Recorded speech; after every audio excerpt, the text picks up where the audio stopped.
Good evening, ladies and gentlemen. It is a pleasure being here, knowing that you are out there. This is another edition of Viewpoint. In today's edition of the Viewpoint, we are going to look at issues affecting us as Cameroonians in general, and particularly in the northwest region of Cameroon.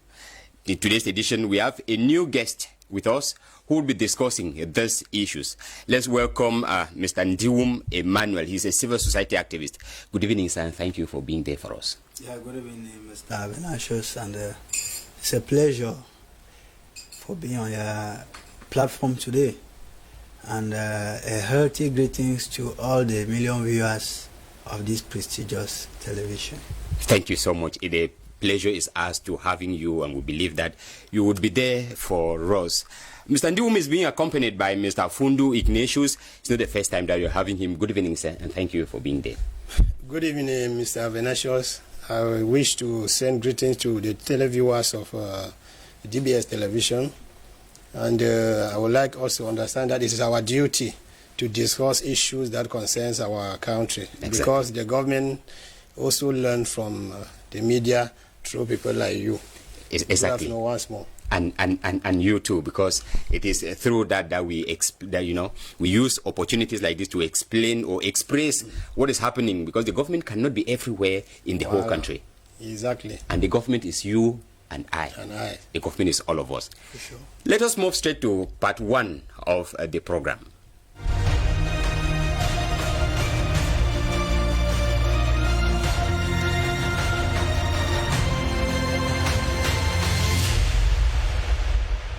We take the yes or no answer session, and I begin with you, Mr. Ndiwum. Bamenda-Babadjou stretch of road, a fruit of negligence, yes or no? If the yes is pronounced in a lighter manner, yes, then it lightens the manner and the suffering in which the people are going through. So therefore, it's a mighty yes. Yes, a fruit of negligence. Mr. Fundu? I say yes. He says, yes, it is a fruit of negligence. Now, we'll remain with you, Mr. Fundu. We'll take the second question. Does that have any impact on the ongoing crisis in the northwest and southwest region? Yes, yes. It has an impact. And Mr. Ndiwum? Indeed, yes. Yes, it has an impact. Let us take part two of the program to hear them out.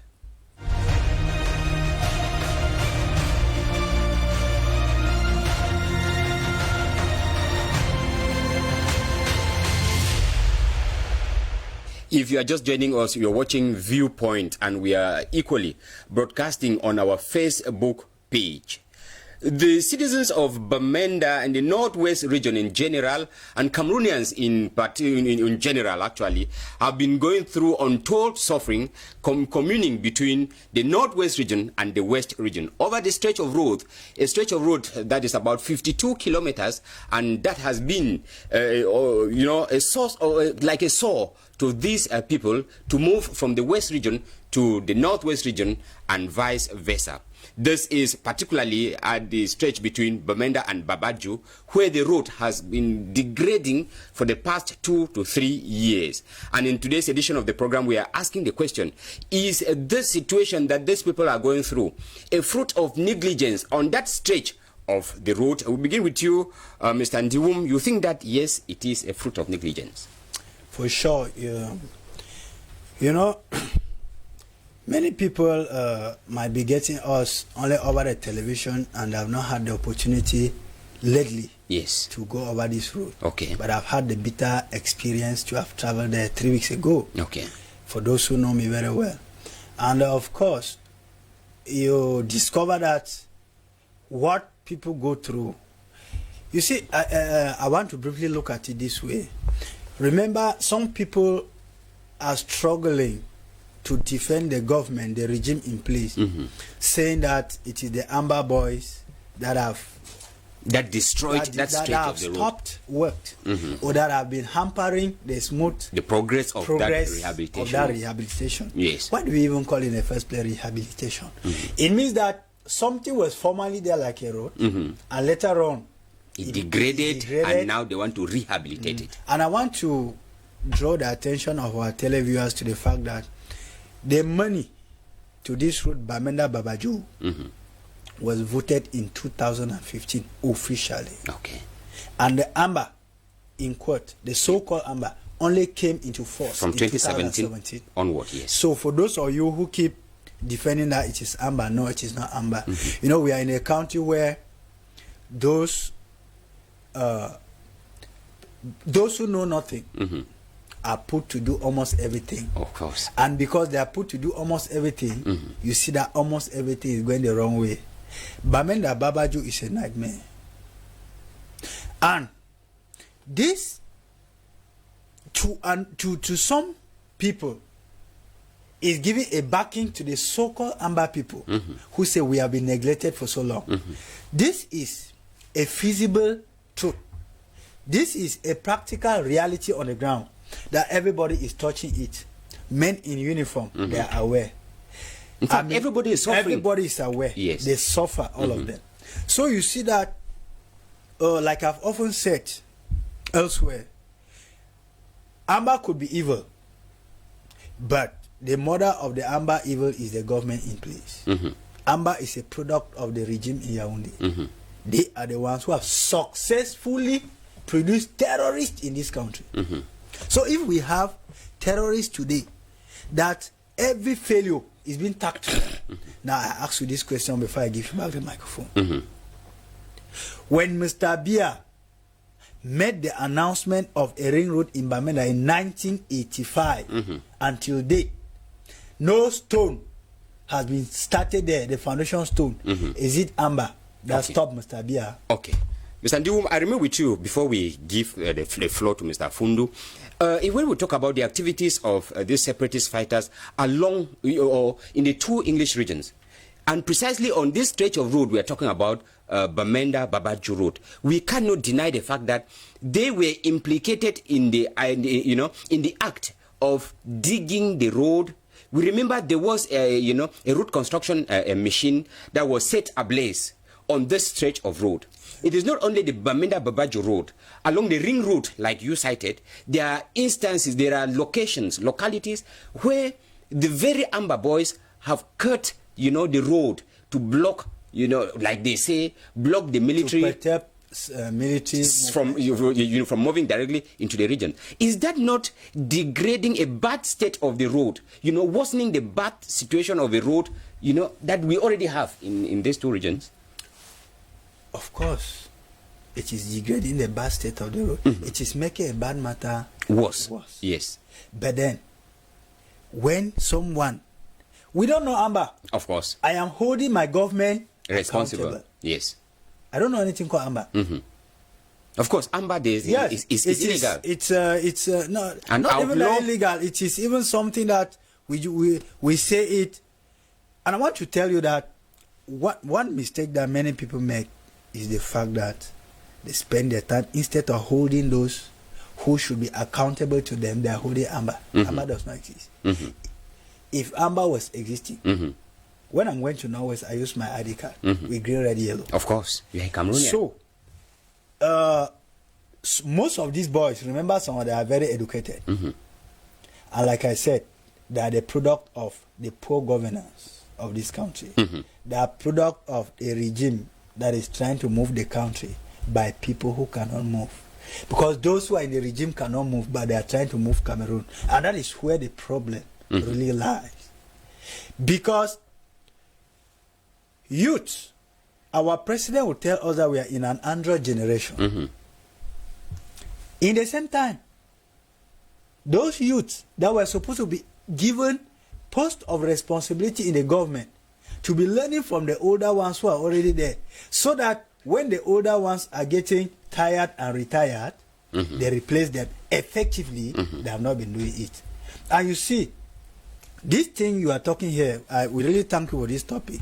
You will discover that if you go to the National Assembly, the president, if you go to the Senate, the president, they are all too old that they cannot think about these topics we are talking about. You recently saw how in this country ministers boarded aircraft, foreign aircraft in their country to another part of their country. Yes. In the up north. And you know that when we are talking about Babadjou, it is so precise because it links two major cities together. But the common ground, there's a link, there's a bearing between the suffering of the people of Babadjou and other regions of this country, because road network in this country is a terrible problem. Okay, now we'll take from that angle. Road network in this country is a terrible issue that everybody is suffering. Mr. Fundu, when Mr. Ndiwum was speaking, he indicated that the ambas are a product of poor governance that we have in this country. And we are indicating that some of their activities we feel in the that we have on ground is they destroy the road network. Is that road for those who are governing the country, or that road is for them, ambas, Cameroonians in general?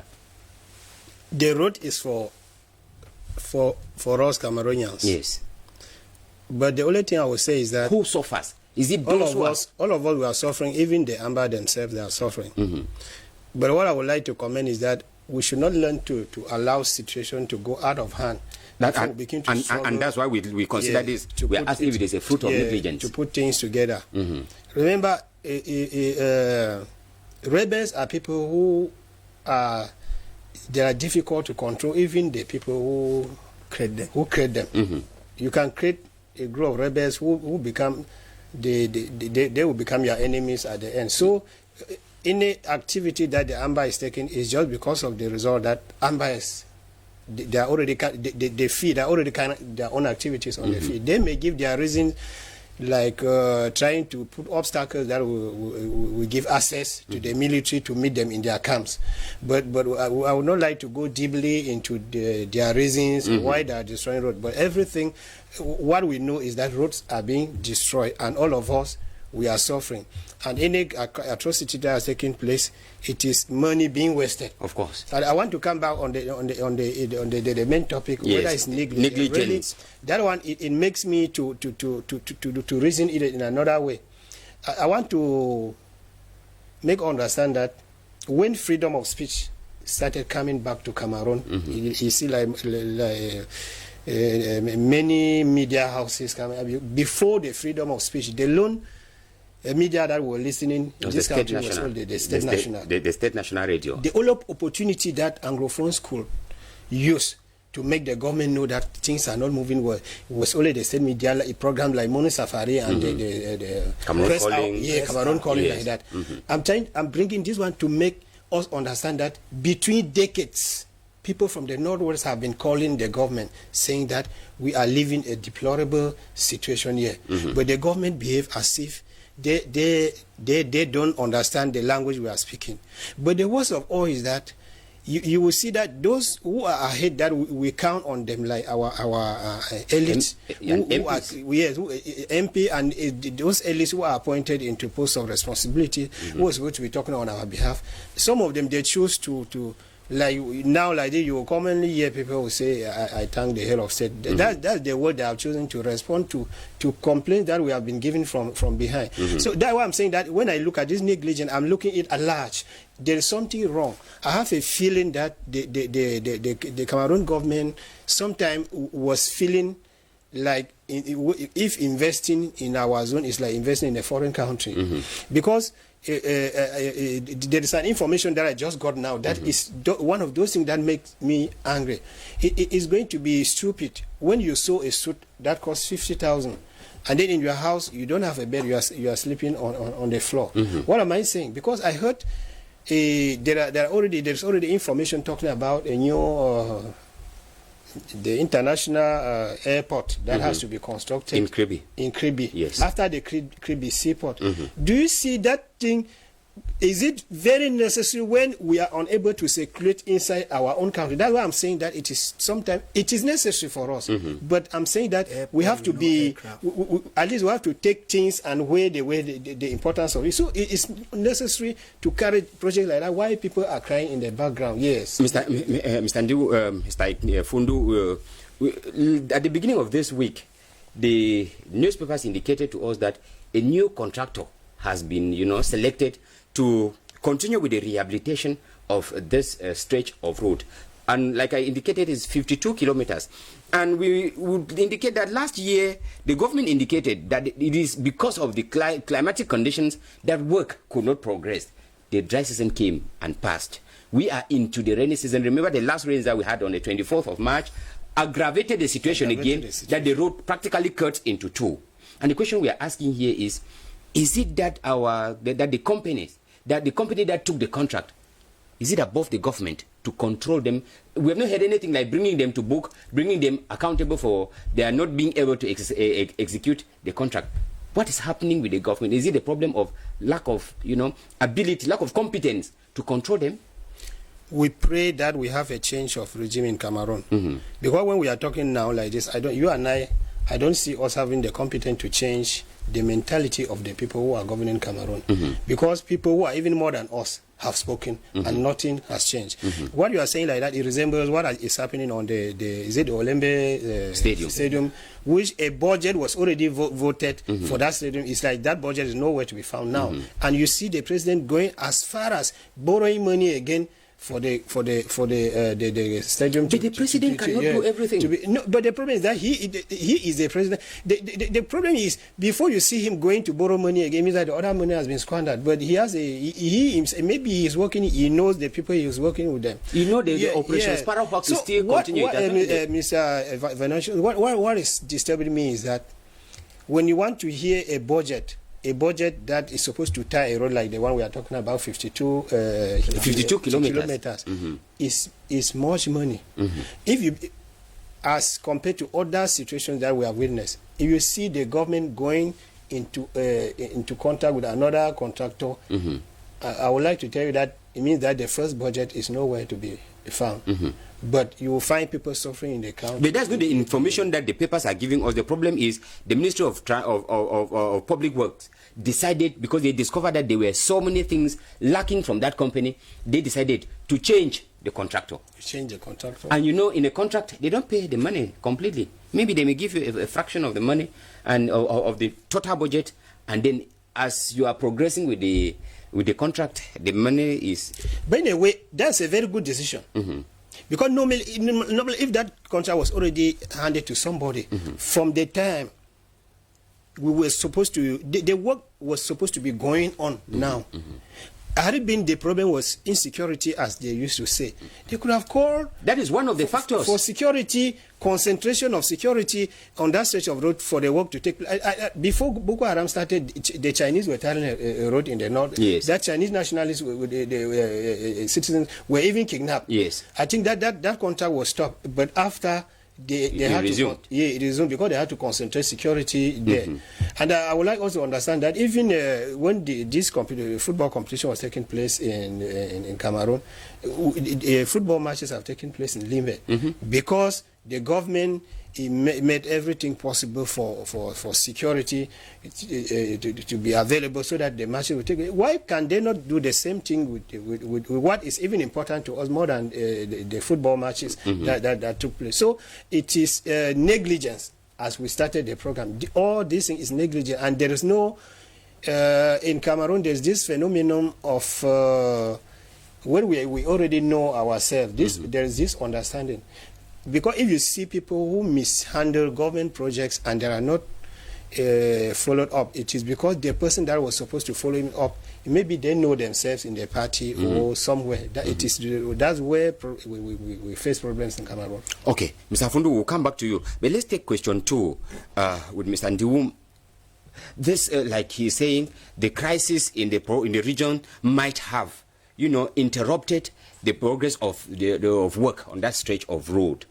But the situation of that road itself, how does it impact? How does it have any link with the ongoing crisis in these two regions? Do you think that there is a link? No, there is no link.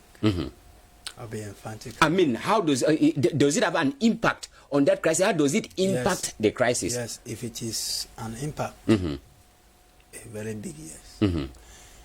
Like I said, we have a government that has learned how to pamper the causes and fight the consequences, which is terrible. It's regrettable. You see, the impact is very big. Let me just give you a little example. I supply foodstuffs in Douala. In the absence of that road, all my things are stopped. Your business is collapsed. Santa. Yes. This is a practical example I'm giving you. Our viewers will testify. I am just one example. And you know the thousands of people that lives from west to northwest for the same business. So the impact, we can evaluate the impact on economic, social, and even political. You see, somebody has a meeting in Bamenda. He's unable to arrive Bamenda because Babadjou is not passable. Somebody has a contract rendezvous in Douala. He has to leave Bamenda, and there's no flight from Bamenda to Douala. He has to be spellbound because there's no way to move across Babadjou, which has been divided into two. But the question I keep asking is, where did we go wrong? And again, this government has chosen mispriority to priority, because this government does not seem to have a link, a direct bearing with the suffering of the masses on the field. Like he said a while ago, when you don't set your priorities well, everything that you do, you can always succeed by chance. Elementary economics teaches us that there is what we call scale of preference. Even for the primary school child, before going to bed, he knows that at 5 o'clock I have to go and tie my goat. For those who come from the village like me, because I'm a village man. After that, I fetch water. Thereafter, I have my bath, I take my uniform. That's what we call scale of preference. But this government does not have a scale of preference. But if you look at from what I indicated, that the Ministry of Public Works had decided to change the contractor, cancel the contract they had with the former contractor, and take a new contractor who is tasked with rehabilitating this road. Is it not a priority? And I'm very sorry to tell you that it's not a priority. How do you tell me there's a priority? Changing a contractor now determines it deserves time and resources to be reclassified. Changing a contractor without giving an account to those who are concerned is an insult to them. I even expected the minister to have come out openly on his knees and beg for an apology and apologize to the people. But what I got was, my regime is a regime of arrogance. What he came out and say, when rain falls, you should make 2 hours. No, damn. Yes. But we must not underestimate the climatic. We must not underestimate the climatic condition of this region. Sir, I will cut you. When you tell me that the climatic condition of this region, I say no. We are dealing with a government that cannot walk. They cannot move, so they cannot make things to move. Come back to Douala. I said wrong Puleng, Makepe, right to Lopom. That route was the tar there was taken off in December. Till date, as I'm talking to you, the Benskins, the drivers have introduced new routes. Are you also telling me that? And this one here is not even up to how many kilometers? You are talking about 52 kilometers. Yes. This one here is not even up to 10 kilometers. Yes. Okay, but we are in the we are in the COVID-19 period, and this period is it is distracting, interrupting the progress of most in most sectors. Can we not tie the slow pace of that rehabilitation road in Bamenda-Babadjou to the COVID-19 pandemic, Mr. Fonju?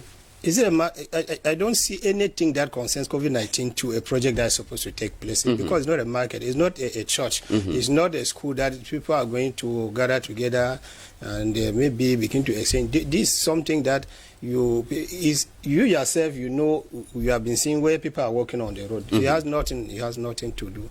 But I would like to. But from your own point of view, you think that it has an impact on the crisis in this region? It has an impact. I will start it from my own self. When I have to travel to the village now,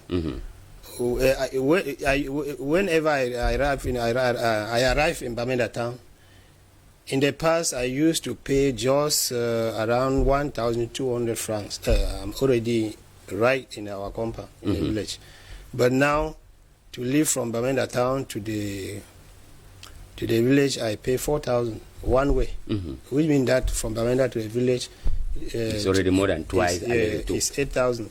Some people, if I have to talk in other divisions that are very far, in their own situation is not the 5,000. Yeah, okay. Yeah, and then you notice that the prices of commodities in the village, the prices have rise. You see insecurity. Even some of us, you cannot go to the village and move freely in the way like you are in your own village. Okay, now. There's the cost of this road added to other problems that the Anglophone community have been requesting. It has created a new mentality.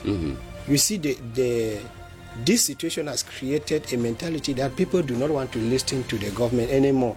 Which means that people do not value the solutions given by the government, those things that we are complaining. You see the government maybe trying to bring up some solution, but people don't look at them anymore as something that will stop them from suffering. Because of the length of time the government have been giving deaf ears to the situation. To the situation. I'm talking like now, when you see the government tried to create something like in the Supreme Court and the NAM, all those things like that, even what they were calling the major national dialogue. Yes. Even some of those things were good decisions, but you will notice that it became difficult for people to believe in the government anymore because of what they have gone through. People no longer have trust. Yeah, they don't more have trust. That is one of the impact that is going to take a long time for people to trust our government. Even a new regime has to take a long time to preach to the people to understand that they are there to serve them. Okay, our time is up. Mr. Fundu, I remove with you just in 5 seconds. What should be the way forward? What would the government have done to redress the situation? In 5 seconds to you. The situation on the road, on the crisis, or the crisis? On the road project between Bamenda-Babadjou. On the road, they have to engage. They already signed. They said they brought it another contractor. Want to see the work going on, but side by side, they have to engage even in the dialogue with the separatist camp, so that they should not be like obstacle to the contract. Mr. Ndiwum, we are rounding up. The way forward, what should be? Should we die in this situation? No. Yes. Whether we live or we die, yes, situations continue. Yes. So what I think the government has have overstayed their lift in power.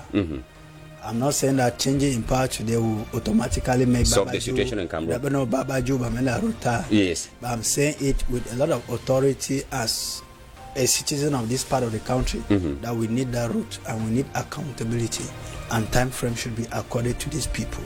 Thank you so much. Must be respected. Thank you so much, gentlemen. We need that road. It is a road to link two major cities in Cameroon, Bamenda and Bafoussam. This is where we call it a day in today's edition of the program. Let us continue the discussion on our Facebook page. Right after this would be the news in the English language with Cynthia Ngwemo. Until we meet again tomorrow, goodbye and good night.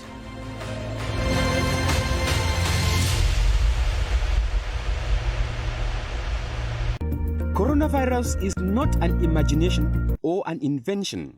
It is a real threat that spares no one. We are already counting so many casualties the world over. The situation is serious, and we individually have the choice to scrupulously respect prescribed norms